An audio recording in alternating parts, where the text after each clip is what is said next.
నిమిషాలు మనము దేవుని సన్నిధిలో గడుపుదాము. ఇది ప్రాముఖ్యమైన, అంటే మనం వెళ్ళడానికి ముందు ఇంతవరకు చక్కగా దేవుని వాక్యము ఎలా జీవించాలి, క్రైస్తవుని అంటే క్రీస్తు యొక్క స్వరూపంలోనికి ఎలా రావాలి, క్రీస్తు ప్రేమను ఎలా ధరించుకోవాలి, ఇవన్నీ చూసాము.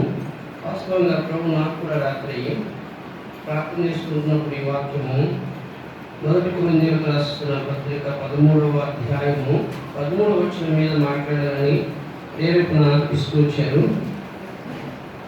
దాన్ని మనం ప్రాక్టికల్గా నేను బాగా తీరి చెప్పలేదు. అయితే ప్రాక్టికల్స్ గురించి చెప్పండి. మన సంఘంలో, సమాజంలో ప్రభు విధంగా జీవించాలో చూసి ముగిస్తాం. 1 కొరింథీ 13వ అధ్యాయం 13వ వచనంలో, కాగా విశ్వాసము, నిరీక్షణ, ప్రేమ ఈ మూడును నిలుచును, వీటిలో శ్రేష్టమైనది ప్రేమయే. అయితే నేను మూడింటి గురించి కొద్దిగా ఒక 10 నిమిషాల్లో చెప్పి ముగిస్తాను. ఇలా క్రైస్తవ జీవితానికి చాలా ప్రాముఖ్యమైనవి ఈ మూడు: విశ్వాసము, నిరీక్షణ, ప్రేమ. ఈ మూడు చాలా అవసరం మనము జీవించడానికి, క్రైస్తవులుగా జీవించడానికి, దేవుని బిడ్డలుగా జీవించడానికి, పరలోకాన్ని చేరడానికి. అయితే ఈ మూడు కూడా పోవడానికి కూడా అవకాశం ఉంది. అందుకే వీటి గురించి ప్రభు మాట్లాడమంటున్నారు. ప్రభు నాతో మొదట మాట్లాడి ఈ విషయాన్ని మీతో పంచుకుంటున్నారు. ఈ కరోనా దినాల్లో కొంతమందిని గమనించాను. అంతేకాకుండా సేవా జీవితంలో కూడా చాలామంది చూశాను. విశ్వాసం అనేది పోగొట్టుకున్న వారు ఉన్నారు. విశ్వాస భ్రష్టులు అయిపోయినవారు, విశ్వాసంలో దిగజారిపోయినవారు, వెనుకబడిపోయినవారు. వారికి మొదట ఉన్న విశ్వాసం లేదు. లూకా సువార్త 18వ అధ్యాయం 8వ వచనంలో అంటాడు, ఆ విశ్వాసము భూమి మీద కనుగొనునా. అంటే విశ్వాసం అనేది తగ్గిపోతూ వచ్చే విధంగా ఉంటుంది. అక్కడ నేను బాగా చూశాను. ప్రకటన గ్రంథం 3:11లో, నీకు కలిగి ఉన్న దానిని గట్టిగా పట్టుకోను. అంటే విశ్వాసం మనం కలిగి ఉన్నాం, దాన్ని గట్టిగా పట్టుకోవాలి.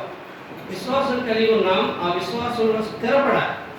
కొంతమంది విశ్వాసంలో స్థిరపడిన వారు ఉన్నారు, కొంతమంది ఆ విశ్వాసం ఉంటుందా ఊడిపోతుందా అన్నట్టుగా జీవించేవారు ఉన్నారు. వాళ్ళు ఎప్పుడైనా ఆగిపోవచ్చు. చాలామంది దేవుని మందిరానికి వచ్చి ఆగిపోయారు. వాళ్ళ దగ్గరికి వెళ్ళి నేను పర్సనల్ ఎవాంజలిజం ఎక్కువ చేస్తున్నాను. ఒక వ్యక్తిగతంగా కూర్చోబెట్టి మాట్లాడతాను. ఒక్కొక్కరికి ఎందుకు రావట్లేదు దేవుని మందిరానికి ఏంటంటే అది చెప్పే మాటలు వింటే షాక్ అయిపోతున్నాను. ఎందుకండి నేను అనుకున్న జరుగుతుందని వచ్చాను, జరగలేదు, ఇంకా వేస్ట్. ప్రార్థనకు రావడం, మందిరానికి అంటే చర్చికి రావడం ఇంకేమీ ప్రయోజనం లేదు అన్నోళ్ళు ఉన్నారు. అంటే మీరు కాదు, కొంతమంది మందిరానికి వచ్చి అన్నోళ్ళు ఉన్నారు. అదేంటమ్మా అంటే మరి మగపిల్లడు పుడతాడని చెప్పి మేము వచ్చాము చర్చికి, ప్రతిసారి పాపే పుడతా ఉంది, ఆడపిల్ల పుడతా ఉంది, మరి ఏం చేస్తాము, ఇలా ప్రయోజనం లేదని చెప్పేసి నేను మానేసి. అది విశ్వాసం అంటారా? దేవుడు నమ్మడం అంటారు దాన్ని. అంటే మన అభిప్రాయాలను దేవుడు నెరవేరుస్తాడు, మన కోరికలను దేవుడు నెరవేరుస్తాడు. మనం అనుకున్నది దేవుడు చేస్తాడు, చెయ్యాలి, నాకు నమ్మకం ఉంది చేస్తాడని అనుకొని నువ్వు దేవుని దగ్గరికి వస్తే దాన్ని విశ్వాసము అని బయటకు పిలవాలి. అది విశ్వాసం కాదు. దేవుడు నీ కొరకు నా కొరకు చేసిన కార్యమునందు విశ్వాసం ఉంచాలి. మనము అనుకున్న దాని మీద కాదు మన విశ్వాసం, మనం అభిప్రాయపడే దాని మీద కాదు, మనం జరుగుతుంది అని కూడా భావించుకునే దాని మీద కాదు ఉండాల్సింది మన విశ్వాసం. దేని మీద విశ్వాసం ఉండాలంటే, ఇంకొంతమంది ఒక ఆయన బతుకుతాడని తీసుకొచ్చారు, ప్రార్థన చేస్తూ ఉన్నారు, ఆయన చనిపోయాడు. ఇంకా చర్చికి రాయించకండి రావడం, దేవుడు బతికించలేదు కదా, మానేశాడు. అంటే నువ్వు అనుకున్నది చేస్తాడు అనుకుని నువ్వు వచ్చింది విశ్వాసం కాదు. అసలు దేవుడు ఎవరు, దేవుడు ప్రేమాస్వరూపిణి ఎంత చక్కగా వివరించారు. దేవుడు నా కొరకు ఏం చేశాడు, నా కొరకు ఆయన చేసిన త్యాగము, ఆయన ఏంటి అలాగా తెలుసుకొని దాని యందు, అంటే దేవుని యందు, ఆయన మాట యందు, ఆయన చేసిన కార్యమునందు నువ్వు విశ్వాసం ఉంచితే నువ్వు విశ్వాసమే. నువ్వు అనుకున్నది జరగాలనుకొని ఆ విశ్వాసం చేస్తాడు, నా నమ్మకం ఉంది అనుకుని నువ్వు వస్తుంటే నువ్వు సరి చేసుకోవాలి. నువ్వు అనుకున్నది చేయడానికి దేవుడు లేడు. దేవుడి యందు విశ్వాసం ఉంటే అది కాదు. దేవుడు ఎవరు, ఆయన నాకేమవుతాడు, ఆయన నాకు ఏం చేశాడు, ఆయన నన్ను రక్షించడానికి, నా పాపాలు తీసేయడానికి, నన్ను మోక్షం చేర్చడానికి, పరలోకానికి తీసుకెళ్ళడానికి ఆయన నా కొరకు సిలువ వేయబడి చనిపోయి తిరిగి లేచాడు. ఆయన ప్రేమ స్వరూపి, ప్రేమామయుడు, నన్ను ప్రేమిస్తున్నాడు. ఆయన నాకు ఏం చేసినా మేలుకరంగా చేస్తాడు. ఆయన తండ్రి కంటే ప్రేమ గలవాడు, తల్లి కంటే ఎక్కువ ప్రేమ గలవాడు. ఏ తల్లి తన బిడ్డలకు కీడు చేయదు కదా. ఆ దేవుడు నన్ను అంతకంటే ఎక్కువగా ప్రేమిస్తున్నాడు. ఆయన తల్లిలో అయినా మంచి చెడు రెండో ఉండొచ్చు. కొంచెం ప్రేమతో ఒకరిని ప్రేమిస్తూ ఒకరిని ద్వేషించవచ్చేమో, కానీ దేవుడు అలాగా, దేవుడు ప్రేమ స్వరూపి. ఆయన ఉన్నదంతా ప్రేమే. అంచేత ఆయనను నేను నమ్ముతున్నాను. ఆయన మంచివాడని నమ్ముతున్నాను, ఆయన నమ్మదగిన వాడు నమ్ముతున్నాను, ఆయన నాకు మేలు చేస్తాడని నమ్ముతున్నాను, ఆయన నా కొరకు ప్రాణం ఇచ్చాడని నమ్ముతున్నాను, నన్ను పరలోకానికి చేరుస్తాడని నమ్ముతున్నాను. ఆ తరువాత నా పట్ల ఆయన సంకల్పం ఏంటో, ఆయన ఉద్దేశం ఏంటో అది నెరవేరుస్తాడు, అది నెరవేర్చబడాలి అని నువ్వు దేవుని దగ్గర కూర్చుంటే ఈ రకమైన విశ్వాసము నిన్ను రక్షిస్తుంది. ఈ రకమైన విశ్వాసము నువ్వు కలిగి ఉండాలని బైబిల్ బోధిస్తుంది. అంతేకాని నువ్వు అనుకున్నది జరగాలనేది కాదు. అర్థమవుతుందా? చూడండి, దేవుని వాక్యంలో ఒక ఆయన ప్రార్థన చేసుకుంటూ ఉన్నప్పుడు కొర్నేలియు ఆయన విశ్వాసము యేసు ప్రభు తన పాపముల కొరకు ప్రాణం ఇచ్చాడని, తన నీతి ద్వారా, తన మంచితనం ద్వారా తాను పరలోకానికి వెళ్ళలేనని ఆయన తెలియని సమయంలో ఆయన ధర్మకార్యాలు చేస్తున్నాడు, సొంత నీతి కలిగి ఉన్నాడు, భక్తి చేస్తున్నాడు, మంచి వ్యక్తి, మంచి పేరు ఉన్నవాడే. అయినా ప్రత్యేకంగా దేవుడు పేతురును పంపించి ఆయనకు సువార్త చెప్పించాడు. అంత అవసరమా? ఆయన భక్తి సరిపోదా? ఆయన నీతి సరిపోదా? ఆయన ధర్మకార్యాలు సరిపోవా? ఆయన మాత్రమే ప్రార్థనాపరుడుగా కుటుంబం అంతా భక్తిగా ఉండేటట్లు మోటివేషన్ చేసి అంత క్రమశిక్షణగా, డిసిప్లిన్గా, మిలిటరీ డిసిప్లిన్ తీసుకెళ్ళిపోతా ఉన్నాడే, మరి అది సరిపోదా? సరిపోదు. యేసుక్రీస్తు ప్రభు వారు మానవాళి కొరకు ఆయన తన రక్తాన్ని చిందించాడు. ఆయన పాపిని రక్షించడానికి ప్రాణం అర్పించాడు. యేసు ప్రభు చేసిన కార్యములందు విశ్వాసం ఉంచితేనే, అనగా 1 కొరింథీ 3వ అధ్యాయంలో 15వ అధ్యాయంలో 3-4 వచనాల్లో ఉన్నటువంటి సువార్త, దాన్ని నమ్మితేనే రక్షణ అనేది స్పష్టంగా దేని నమ్మాలో చెప్తున్నాను. యేసు ప్రభు దగ్గరికి ఎందుకు వచ్చామమ్మా? దెయ్యం పోగొట్టుకోవడానికి వచ్చానని అనుకున్నాను, రోగం పోగొట్టుకోవడానికి వచ్చానని కొంతమంది, పిల్లల కోసం వచ్చానని కొంతమంది, ఇల్లు కట్టుకుంటాను, ఉద్యోగం కోసం వచ్చానని కొంతమంది. ఈ విశ్వాసాలు అనేవి సెకండరీ, అలా చేస్తాను కూడా దేవుడు కనుక అది ఇలా నమ్మడం తప్పు కాదు, కానీ ప్రాముఖ్యమైనవి అయితే ఇంకా మొదట యేసు ప్రభు నా పాపాలు క్షమించి, యేసు నామములో నాకు పాప క్షమాపణ ఉంది, యేసు నామములో నేను పాపం నుండి విమోచించబడి రక్షించబడి పరలోకానికి చేరతాను. అది మరి ఎక్కడా లేదు, అది నా సొంత శక్తితో సంపాదించుకుంటే వచ్చేది కాదు. ఈ విశ్వాసము బైబిల్ చెప్తున్నది, ఈ విశ్వాసం కలిగి. కొంతమంది నిరుత్సాహంగా మాట్లాడారు.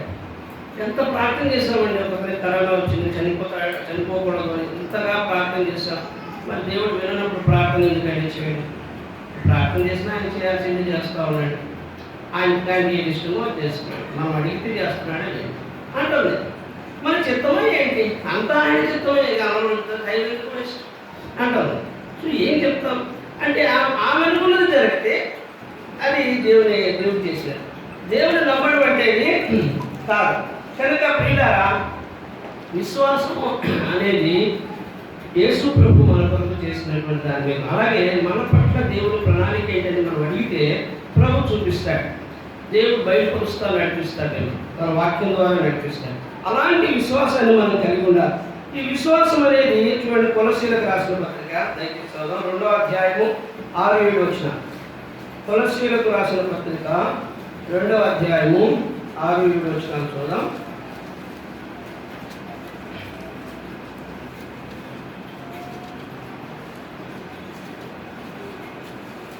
వచ్చిన చదవండి.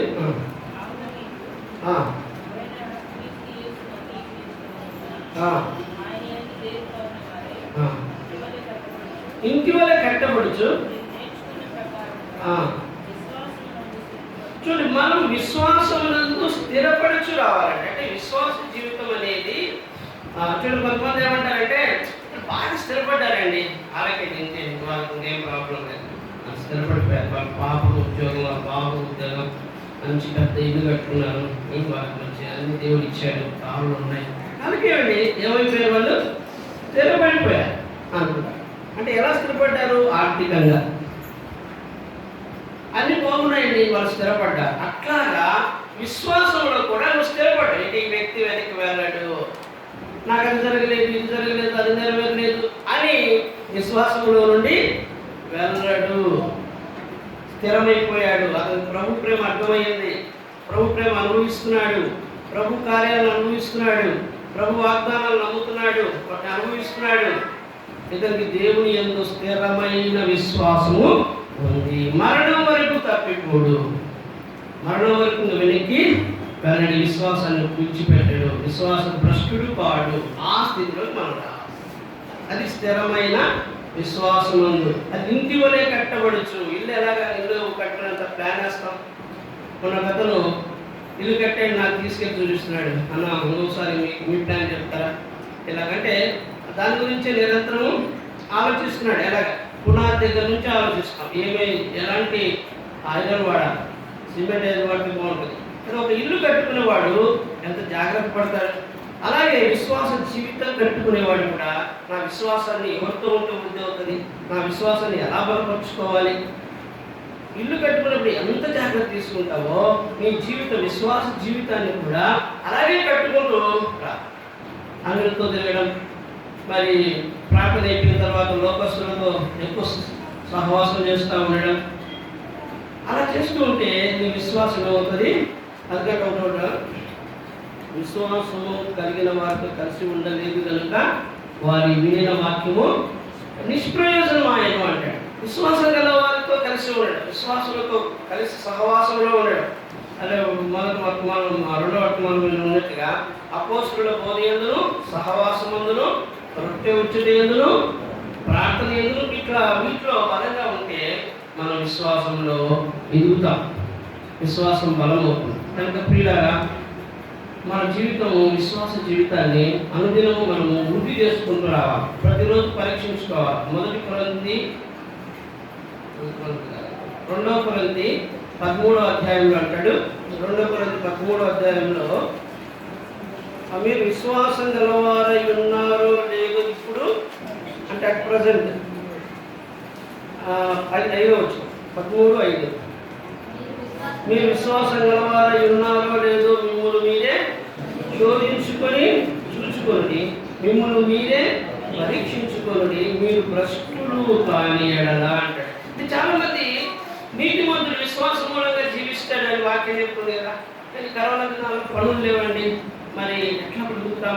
కొంతమంది అయితే అడుక్కుంటున్నారు, అది విశ్వాసంగా. అన్న మాకు ఎవరైనా సహాయం చేస్తారా? అసలు పట్టించుకోరండి, మీరు ఏం సహాయం చేస్తారు, ఇది మాకు అసలు ఎలా ఉన్నాడు ఏంటి అని. కొంతమంది పట్టించుకున్నారా, వచ్చారా, చూసారా? విశ్వాసం మా గురించి ఏమైనా ఆలోచించారా? అయితే అది మా పాటు, మేము కూడా విశ్వాసం గురించి ప్రార్థించాలి, ఏదైనా ప్రభు ప్రేరేపణ బట్టి సహాయం చేయొచ్చు. కానీ అయితే అలా మీరు ఆశించకూడదు, అది మీ విశ్వాసం ఉన్నట్టుగా. విశ్వాసం ఉంటే మనము ఆయన మీద ఆధారపడుతూ ఆయనకు అప్పగించుకుంటూ రావాలి. ఇది విశ్వాసాన్ని షేక్ చేసే దినాలు కాదా? చాలా మందికి మీకు ఎలా ఉన్నాయో కానీ ఏరియాలో, మా ఏరియాలో చాలా మంది పనులు లేవు. వాళ్ళకు మన బయట అన్ని మూసేశారు, ఫ్యాక్టరీలు మూసేశారు, షాపులు తీసుకోవద్దన్నారు, కూలి పనులు కూడా కొంతమంది వెళ్ళలేకపోతున్నారు. చిన్న చిన్న ఫ్యాక్టరీలు ఉంటాయి కదా, పరిశ్రమలు చిన్న చిన్నవి, వాటిలో పనిచేసే వాళ్ళకి అవి కూడా మూసివేయబడ్డాయి. వాళ్ళు ఆర్థికంగా చాలా ఇబ్బంది పడుతూ ఉన్నారు. అంటే దేవుడు మన విశ్వాసాన్ని ఏం చేస్తున్నాడు? పరీక్షిస్తున్నాడు, టెస్ట్ చేస్తున్నాడు. ఎట్లా ఈ టైంలో నా మీద ఆధారపడతారు. ఈ సమయంలోనే మనం ప్రూవ్ చేసుకోవాలి, స్వయమే బిలీవర్, నేను ఓన్లీ దేవుని మీదే ఆధారపడతాను, దేవుని మీదే నేను అనుకుంటాను. ఇట్స్ ఇట్స్ అవే కాబట్టి అలాగ విశ్వాసాన్ని బిల్డ్ చేసుకోవడానికి, దాని విశ్వాసాన్ని కట్టుకోవడానికి దేవుడు ఇలాంటి పరిస్థితులను అనుమతిస్తాడు. కొన్నిసార్లు మనం దేవుని విధానంలోనే ఉన్న, దేవుని చిత్తంలోనే ఉన్న, దేవుడు కొన్ని శ్రమల గుండా తీసుకెళ్తూ మన విశ్వాసాన్ని ఏం చేస్తాడంటే అభివృద్ధి పరుస్తూ విశ్వాసం అంతకంతకు అభివృద్ధి అవ్వాలంటే ప్రాక్టికల్స్ కావాలి.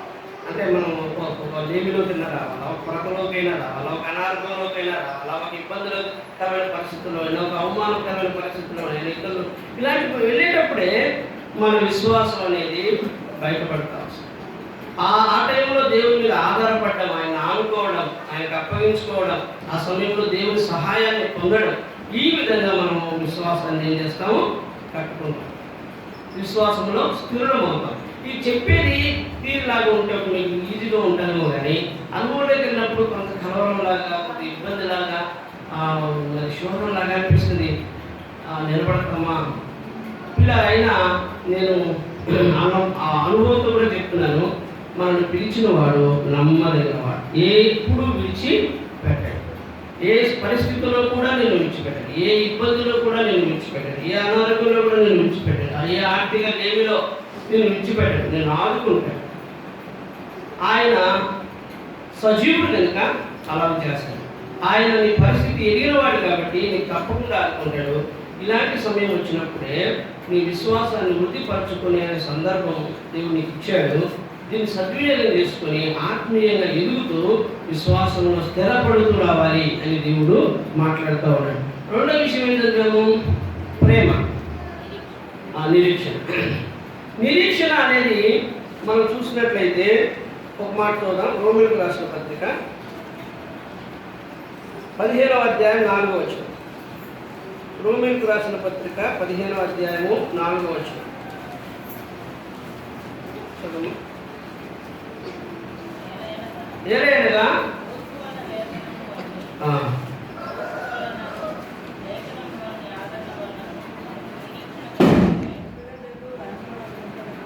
గట్టిగా అందరికి విడబెట్టి గట్టి చదవండి అమ్మా. రోమ 15:4.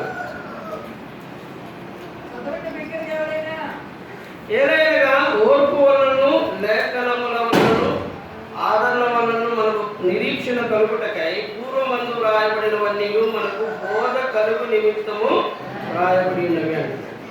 కాబట్టి మనకు నిరీక్షణ కలుగుటకై, ఈ నిరీక్షణ అనేది మనకు ఎలా కలుగుతుంది అంటే, ఇప్పుడు మనం దేవుడు నమ్మాము, బాగానే ఉంది. నమ్మిన తర్వాత మనకు పరిస్థితులన్నీ కూడా ప్రతికూలంగా జరుగుతూ ఉంటాయి. అప్పుడు మనకు మేలు కలుగుతుందనే నిరీక్షణ ఉండాలి. అది ఎలాగా? ఇప్పుడు దేవుడు ఒక మాట అన్నాడు, నేను ఆశీర్వదించాను అన్నాడు, నేను గొప్ప చేసేదను అన్నాడు.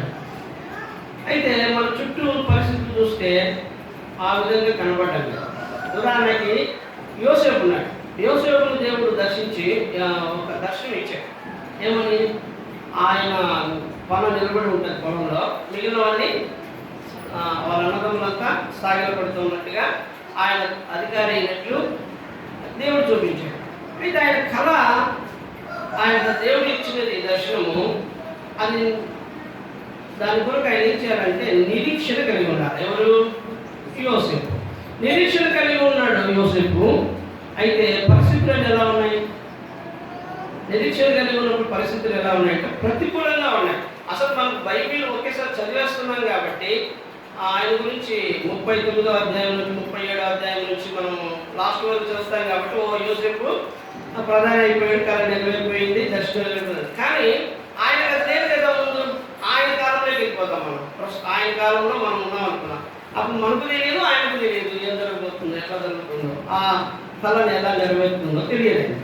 అప్పుడు ఆయన కొట్టడము, అన్నదమ్ములు హేళన చేయడము, ముయ్యిలో గొయ్యడము, లేకపోతే అమ్మేయడము, లేకపోతే బానిసగా అక్కడ పనిచేస్తూ ఉండడము, తర్వాత నేరం మోపబడి చెరసాల ఉండడం, ఇవన్నీ చూసినప్పుడు ప్రధాని అవుతాననే హోప్ ఎలా వస్తుంది? నిరీక్షణ.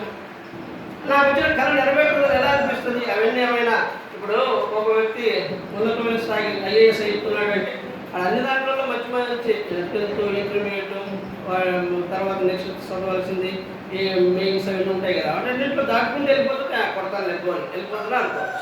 అలా కాదు కదా, ఇంకా తగ్గిపోతా వచ్చాడు కదా. ఆయన అన్నదమ్ములు అమ్మేశారు, నువ్వులో తోసేశారు, బానిసలాగా బతుకుతా ఉన్నాడు. మరి అలాంటి వ్యక్తి ఆ దేశానికి ప్రజలు ఎలా బతుకుతారు అంటే కనుచూపు మేరలోనైనా దాని ఏమైనా అయ్యేటువంటి సందర్భం, అయ్యేటువంటి ఛాన్స్ ఉన్నట్టుగా అనిపిస్తుందే ఎవరికైనా? అనిపించదు. అది నిరీక్షణ అంటే. అందుకంటే అవన్నీ మీరు గుర్తు చేసుకోండి. నిరీక్షణ కలగాలి అంటే పూర్వం ఉన్నటువంటి వాళ్ళు ఏ రీతిగా దేవుని యొక్క నిరీక్షణ కలిగి దేవుడు తమకిచ్చిన దర్శనాన్ని కానీ వాళ్ళకి ఇచ్చిన వాగ్దానాన్ని కానీ నెరవేర్చడానికి ఈ అనుభవాల్లో తీసుకెళ్ళాడు. ఆ టైంలో ఎలాగ వాళ్ళు దేవుని మీద అనుకున్నారు, ఆధారపడ్డారు, ఎదురు చూశారు. అబ్రహాం కూడా ఓర్పుతో సహించి నిరీక్షణ కలిగి ఉండి ఆ వాగ్దానంలో స్వతంత్రించుకున్నాడు. అసలు పాదం పెట్టినంతగా కూడా స్థలము లేకపోయినా ఇదంతా నాదే, నా సంతానమే, సంతానం లేకపోయినా అనుకున్నాడు ఇదంతా నా సంతానానికి. అది నిరీక్షణ. అర్థమవుతుందా? కాబట్టి ఇప్పుడు ప్రస్తుతం అట్ ప్రజెంట్ నీ పరిస్థితి దైన్యంగా ఉన్నావు, హీనంగా ఉన్నావు, నువ్వు కూడా కొట్టబడుతూ ఉన్నా, హేళన చేయబడుతూ ఉన్నా, నీకు పొయ్యిలో వేయబడిన అనుభవం ఉన్నా, నీకు కూడా నీ కనుచూపు మేరలో అది జరుగుతుంది అనేటువంటి పరిస్థితులు లేకపోయినా నువ్వు నమ్మగలిగితే దాని పేరు నిరీక్షణ. దాన్ని హోప్ అంట. మన చుట్టాలు కనబడదు కానీ నువ్వు నమ్ముతావు, దాన్ని ఏమంటావు? నిరీక్షణ. అందుకే పౌలు అలా కలిగే ఏమంటాడంటే శ్రమలు అనుభవిస్తూ ఉన్నాడు, కష్టాలు అనుభవిస్తూ ఉన్నాడు, అనుభవిస్తూ అంటాడు పొందబోయే మహిమ ముందు ఈ శ్రమలు ఏ పాటివి ఏమంటున్నాడు అంటే ఎంత నిరీక్షణ ఆయనకి. పొందబోయే ఆ మహిమ ముందు ఇప్పుడున్న శ్రమలు ఏ పాటివి, ఎలా అంటే ఎంత నిరీక్షణ కలిగి ఉన్నాడు. ఆ నిరీక్షణలో శ్రమలు ఆనందిస్తారు. దర్శనం వచ్చింది పౌలు గారికి, మాస్తో నేను రావయ్యా సువార్త చెప్పుకోవాలి. ఆ దర్శనం ప్రకారమే వెళ్ళాడు. According to God's will. అది ఏమైనా సొంత ఆలోచనతో నేను వెళ్ళి సువార్త చేద్దాం అనుకుని వెళ్ళేది కాదు. ఆయన దేవుడు దర్శనం ఇచ్చాడు, మాస్తో నేను వెళ్ళమన్నాడు, వెళ్ళాడు. అక్కడికి వెళ్ళిన తర్వాత అక్కడ ఒక దెయ్యం పట్టిన అమ్మాయి ఉంది. పుతోను ఆ దెయ్యం పేరు. అది మామూలు దెయ్యం కాదు. ఏం చెప్తుందంట? సోది చెప్తుందంటే మామూలు దెయ్యం కాదు. సోది చెప్పేదండి. ఎవరైనా మా బాబు తప్పిపోయాడండి అంటే ఆ సోది చెప్పే దెయ్యం దగ్గరికి వచ్చి మా బాబు ఎక్కడ ఉన్నాడంటే అదిగో బాపట్లలో తూర్పు వైపు నడుస్తున్నాడు అని చెప్తుంది. అంటే తనకి అంటుంది. అందుకే దేవుని దాసులు కూడా చెప్పేది. వీళ్ళు ఎవరో తెలుసా? సర్వోన్నతుడైన దేవుని దాసులు. వీళ్ళు రక్షణ స్వార్థ ప్రకటించడానికి వచ్చారు. మామూలు కాదు. అర్థమవుతుందా? అదేమన్నమాట సోది చెప్తుంది. ఏం మాకు నష్టం వచ్చింది అని అంటే నీకు ఎందుకు నష్టం వచ్చిందో తెలుసా చెప్తుంది. అది అరే వీటికెందుకు అనారోగ్యం వచ్చిందా పొలంలో చిల్లని పెట్టాడు అంటే అది సోది చెప్పేదేమో. దానివల్ల వాళ్ళకి బహు లాభము ఆ వ్యాపారం. అది అలాంటి దెయ్యానికి పౌలు గారు తెలిసి అనుకున్నాడు దీన్ని వెళ్ళగొడితే సమస్య వస్తుంది అనుకుని కొంతవరకు సహనంగా ఉన్నాడు. కానీ ప్రతిరోజు అది అలా కేక వేస్తూ ఉంటే ఒక్కసారిగా ఆయన మరి దాని మీద కోపం వచ్చేసిందో ఏంటో ఏసునామంలో వెళ్ళగొట్టగానే సమస్య స్టార్ట్ అయింది. వాళ్ళు ఎవరు మన లాభం పోయింది అనుకున్న వాళ్ళంతా గుమిగూడి ఒకవేళ మాకు లాభం పోయింది అందుకే వీళ్ళని కొడుతున్నామని పౌలు శీలను పట్టుకొని కొట్టాడు అనుకోండి, మిగతా వాళ్ళు సహకరించారు. పోయింది మీ లాభం మాకేంటి, మేము ఎందుకు సహకరించాలి, మేము ఎందుకు వాళ్ళ మీద చేయాలి అంటారని రే రండ్రా వీళ్ళు ఏం చేస్తున్నారో తెలుసా? మత మార్పిడి. వీళ్ళు ఏం చేస్తున్నారో తెలుసా? మనము రోమీలను ఆచరించడానికి కానీ మనము వినడానికి కానీ పాటించడానికి కానీ మరి అనుకూలం కానిటువంటివి వీళ్ళు ప్రకటిస్తూ ఉన్నారు. అంటే వీళ్ళు మతాన్ని తీసుకొచ్చేసారు అక్కడికి. అంటే మిగతా వాళ్ళను కలుపుకోవడానికి, బలం పెరగడానికి వాళ్ళ మీద దాడి చేసినప్పుడు వీళ్ళు సొంత లాభం కోసం దాడి చేశారు అనుకుంటారని మిగతా వాళ్ళని కూడా కలుపుకొని పౌలు శీలను దాడి చేశారు. చేసి వాళ్ళని తీసుకెళ్ళి మన అతనికి పోలీసు వాళ్ళంతా వచ్చేసారు. పోలీసులు వచ్చి ఇలా గుంపుగా ఉన్నప్పుడు వాళ్ళు జోక్యం చేసుకుంటారు కదా, ఎందుకు ఇక్కడ గుంపు కూడా ఎందుకు ఇక్కడ ఆందోళన జరుగుతుంది. వాళ్ళంతా వచ్చేసి పౌలు ఎందుకు అరెస్ట్ చేశారంటే ఏదో సంథింగ్ అయి ఉంటుంది అని చెప్పి వీళ్ళంతా కూడుకున్నారు ఇతనికి విరోధంగా ఏంటని చెప్పేసి వాళ్ళు అతను అరెస్ట్ చేసి చెరసాలలో చెప్పుకునేది పరిశుద్ధాత్మ దేవుడు మనకి ఏం చెప్తున్నాడంటే, దేవుని చిత్తానుసారంగా వెళ్ళినప్పుడు ఏమిటి ఈ శ్రమలు? దేవుని చిత్తానుసారంగానే వెళ్ళినటువంటి పౌలుకు ఎందుకు కొట్టడం, ఎందుకు చెరసాలలో వేయడము, సంఖ్యలు ఎందుకు, బొండం వేసి బిగించడం ఎందుకు? ఒకవేళ ఆయన అడగాలి కదా దేవుని, ఏమని, దేవా నువ్వు దర్శనమిస్తేనే కదా మనుషులకి వెళ్ళమని నేను ఇలా వచ్చాను, ఇప్పుడేంటి ప్రభువా నాకేమైనా ఎర్రటి తివాచి పరిచి ఆహ్వానించారా ఈ ప్రాంతానికి శివారు చెప్పని? లేదే, వచ్చిన నాకు నేను తప్పు చేయకపోయినా నా మీద దుమ్మిగా పడి కొట్టి బొండం వేసి చెరసాల్లో పెట్టి ఈ చెరసాల మధ్యలో ఉన్నాను కదా అని అన్నాడా? నేను బాగా అన్నాడు.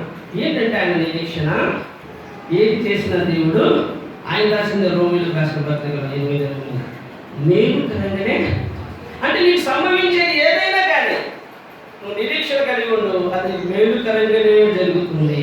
దేవుడు ఎందుకు చేశాడంటే, ఫిలిప్పీలో సంఘాన్ని కట్టబోతున్నాడు. సంఘాన్ని కట్టాలంటే తన దాసుని ఈ అనుభవాల నుండి తీసుకొని వెళ్ళాలి. మొదట లుదియాను మొట్టమొదటి విశ్వాసం, ఆమె రక్షించాడు. తర్వాత పుతోను దెయ్యం పట్టిన బిడ్డను రక్షించాడు. ఆ తర్వాత అక్కడ ఆయన ఉన్నాడు చెరసాల నాయకుడు, చెరసాల అధిపతి, ఆయనను రక్షించాడు.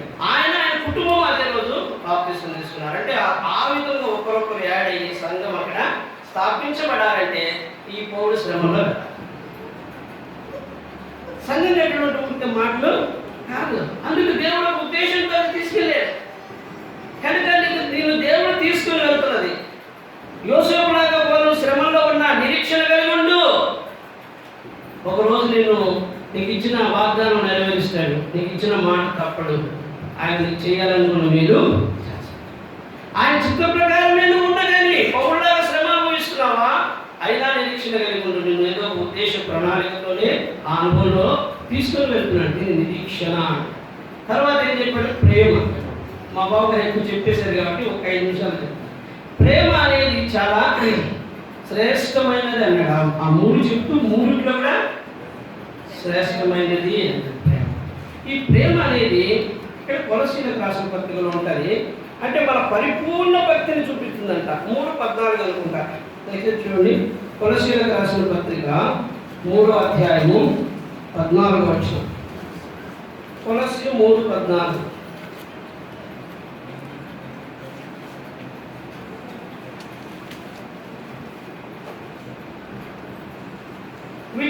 వీటన్నిటి పైన పరిపూర్ణతకు అనుబంధమైన ప్రేమను ధరించుకొనుడి. ఈరోజు అంతా